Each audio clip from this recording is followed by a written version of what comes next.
गांव की चौपाल में सन्नाटा बस रहा है, जिसे केवल बीचों बीच चल रही धधकती अलाव की चटकने की आवाज तोड़ रही है।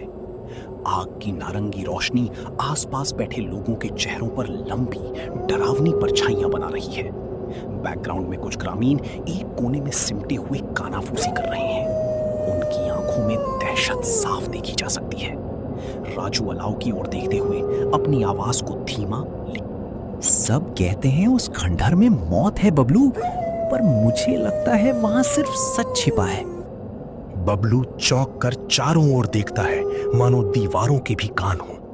वो राजू की ओर झुकता है और फुसफुसाकर उसे रोकने की कोशिश करता है। अरे राजू, चुप हो जा। कल जो गया था वो आज तक वापस नहीं आया।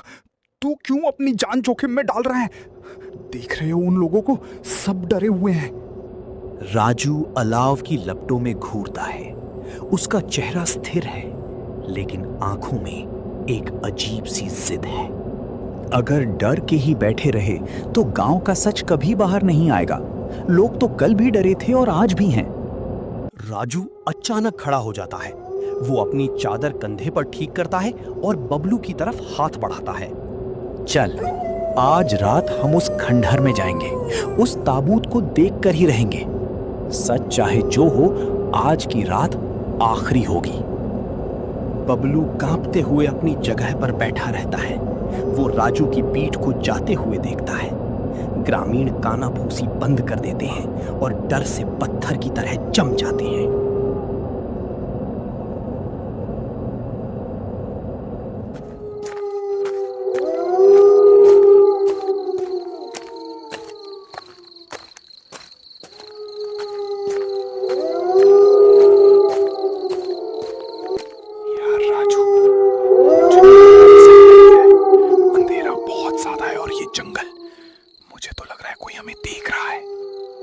डर मत, देख वो सामने खंडहर का गेट है।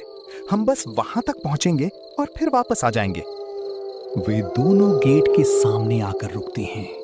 गेट पर बेलें लिपटी हुई हैं और उस पर धूल की मोटी परत है। अचानक बिना किसी हवा के गेट के कब्जे हिंजेस चरमराने लगते हैं और वो धीरे धीरे अंदर की ओर खुलने लगता है। ये देख, खंडहर का गेट ये अपने आप खुल रहा है। मैंने कहा था ना, यहाँ कुछ गड़बड़ है। राजू भी डर जाता है। उसकी आंखों में भी थोड़ा डर है, लेकिन वो उसे छिपाने की कोशिश करता है। शांत हो जा और अपनी मशाल कस के पकड़। शायद हवा का दबाव होगा। राजू गेट के अंदर की उस काली अंधेरी दुनिया को गौर से देखता है। वो अपना पैर आगे बढ़ाने ही वाला होता है कि अंदर से एक भारी सिसकने जैसी आवाज आती है। राजू, चल वापस चलें। ये कोई सामान्य जगह नहीं है। अब पीछे मुड़ने का कोई फायदा नहीं है। दोनों धीरे धीरे उस अंधकार में कदम रखते हैं। कैमरा धीरे धीरे गेट पर जूम करता है, जो धीरे धीरे फिर से बंद होने लगता है।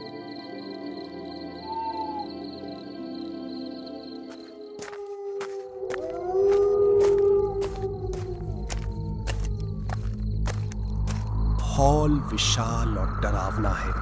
छत से लटकते पुराने झूमर और टूटी हुई खिड़कियों से आती हवा के कारण पर्दे डरावनी आवाजें कर रहे हैं। फर्श पर मोटी धूल जमी है। कैमरा धीरे धीरे हॉल के बीचों बीच रखे एक नक्काशीदार लकड़ी के ताबूत की ओर बढ़ता है। ताबूत पर पुरानी नक्काशी है, लेकिन उस पर जमी धूल के बावजूद उसमें से एक रहस्यमयी नीली चमक निकल रही है। राजू, देखो, ये ताबूत तो जैसे अभी अभी पॉलिश किया गया हो। हौसला रख बबलू, डर के आगे ही खजाना होता है। बस एक बार ढक्कन खोलकर देखना है कि अंदर है क्या। अगर इसके अंदर कुछ बुरा हुआ तो राजू, मुझे बहुत अजीब लग रहा है। पीछे मत हट। देख, जैसे ही हम करीब आ रहे हैं, चमक और तेज होती जा रही है। राजू और बबलू एक साथ जोर लगाते हैं। ताबूत का ढक्कन धीरे धीरे चरमराने की भारी आवाज के साथ खुलने लगता है। जैसे ही ढक्कन थोड़ा खुलता है, अंदर से तीखी सफेद रोशनी बाहर आती है, जिससे पूरा हॉल रोशन हो जाता है। दोनों अपनी आंखें हाथों से ढक लेते हैं। रोशनी धीरे धीरे शांत होती है।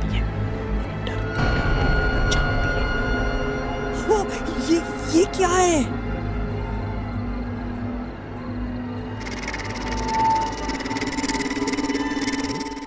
ये तो पुराना रजिस्टर।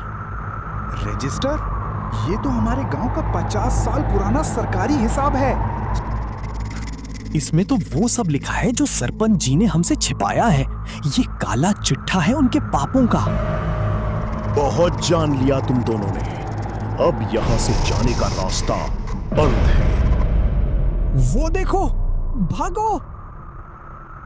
राजू रजिस्टर उठाकर तेजी से भागता है। पीछे सरपंच उनका पीछा कर रही है।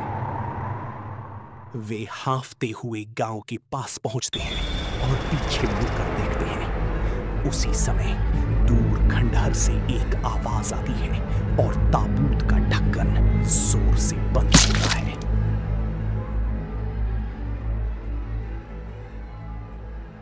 मिलते हैं अगले भाग में। अगला भाग देखने के लिए कमेंट करें और चैनल को सब्सक्राइब करें।